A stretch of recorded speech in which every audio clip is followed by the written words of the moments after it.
నాయనా, ఒకప్పుడు నేను బెత్లెహేంలో పుట్టాను నీ కోసం. అక్కడికే పరిమితం అవ్వకుండా ఈరోజు నీ దేశానికి, నీ ఊరికి, చివరికి నీ యొద్దకు నేను వచ్చి ఎందుకు నీ బ్రతుకు ఇలా తయారైందని అడుగుతున్నాను. ఎందుకు దేవునికి ఇష్టానుసారంగా నువ్వు బ్రతకలేకపోతున్నావు అని అడుగుతున్నాను. ఎందుకు ఆత్మీయానుసారంగా నువ్వు జీవించలేకపోతున్నావు అని అడుగుతున్నాను. ఎందుకు ఈ లోకాన్ని ప్రేమిస్తున్నావు అని అడుగుతున్నాను. ఈ లోక మాయలో ఎందుకు పడిపోయావు అని అడుగుతున్నాను. తాత్కాలికమైన వాటి కోసం ఎందుకు నీ మనసు ఉరకలేస్తోందని అడుగుతున్నాను. ఇవన్నీ ప్రభు యొక్క ప్రశ్న ఈరోజు మనందరికీ తన సేవకుల ద్వారా ఆయన ప్రజలతో మాట్లాడుతూ ఉంటాడు.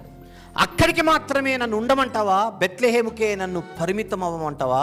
లేదా నీ ఇంటికొచ్చి నీ హృదయంలోనికి రమ్మంటావా?